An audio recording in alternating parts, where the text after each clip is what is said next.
বিসমিল্লাহির রহমানির রহিম। আজকে হঠাৎ করে একটি কথা মনে হলো। কথাটি হচ্ছে, কর্মসূত্রে আমরা এক জায়গায় চাকরি করতাম। সেখানে এক আমার সহকর্মী ছিল। তার বাড়ি ছিল ভোলা জেলা। ভাইটির নাম ছিল জসিম। হঠাৎ করে শুনলাম বড় ভাই মারা গেছে। কোনো রোগ ব্যাধি ছিল না, হঠাৎ করে নাকি সে স্ট্রোক করে মারা গেছে। আসলেই কার মৃত্যু কোন সময় আসে কেউ তো আর বলতে পারে না। একটি মাটির কলর যতটুকু ভরসা আছে, মানুষের জীবন নিয়ে কখনো সেই ভরসাটুকু নেই। প্রত্যেকটি মানুষের মৃত্যুবরণ করতে হবে, এটাই সত্য। 2 দিন আগে বা 2 দিন পরে সবাইকে চলে যেতে হবে। কেউ দুনিয়াতে চিরজীবী নয়। আজ বড় ভাই আমাদের মাঝে নেই, কিন্তু বড় ভাইয়ের কথা যেন বারবার মনে পড়ে। কেননা লোকটি অনেক ভালো মানুষ ছিল। বড় ভাইয়ের মৃত্যুতে আমরা গভীরভাবে শোকাহত। তার পরিবারকে সমবেদনা জানাই। আসলেই বড় ভাইটি অনেক ভালো মনের মানুষ ছিল। বড় ভাইয়ের নাম ছিল মোহাম্মদ জসিমউদ্দিন। আসলে বড় ভাই আজ নেই, কিন্তু তার স্মৃতিগুলো রয়েছে। তাই তো আল্লামা শেখ সাদী একটি কথা বলেছে, এমন জীবন তুমি করিবে কঠোর, মরণে হাসিবে তুমি, কাঁদিবে শুধু ভুবনখানি। এই কথার ব্যাখ্যা আমি বা আপনি জানি না। যতটুকু জানি, কেউ জানে বা কেউ জানে না। কথাটির অর্থ হচ্ছে, আমি বা আপনি কেমন তার বিবেচনা হবে কিন্তু যখন মানুষটি মারা যাবে। যখন আপনি মানুষকে ভালোবাসবেন, মানুষের সঙ্গে ভালো ব্যবহার করবেন, মানুষের বিপদে দুঃখে তার পাশে থাকবেন, অবশ্যই আপনার দুঃখে আপনার ব্যথায় মানুষও আপনাকে পাশে থাকবে।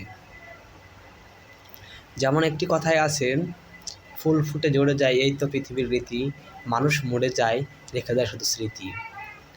বা আরেকটি কথা আছে, ফুল ফুটে ঝরে যায় এই তো পৃথিবীর রীতি, মানুষ মরে যায় রেখে যায় শুধু তার ইতিহাসগুলা।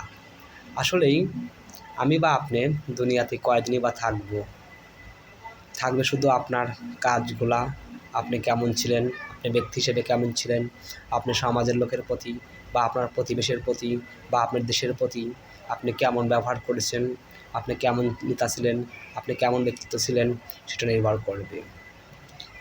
আপনি যে স্থানেই থাকুন বা যে জায়গায় থাকেন, সেটার উপর নির্ভর করবে আপনি ভালো না আপনি মন্দ।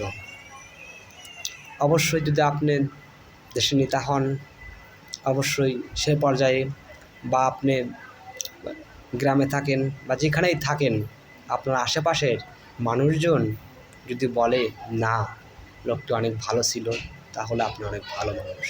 আর আপনার আশেপাশের লোক যদি বলে না লোকটি খারাপ ছিল, অবশ্যই আপনি খারাপ মানুষ।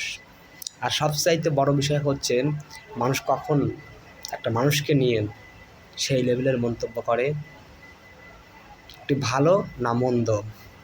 যখন আপনি বা আমাকে মৃত্যুর পরে যখন মানুষ জানাজার সময় সামনে রেখে বলবে, বিভিন্ন এলাকায় বা বিভিন্ন নিয়মে যখন বলবে লোকটি কেমন ছিল, তখন অবশ্যই হয়তো কেউ ভয়ে বলবে না যে আপনি খারাপ ছিলেন, কিন্তু মন থেকে যেটা বলবে সেটা তো অবশ্যই আমার রব শুনতে পাবে।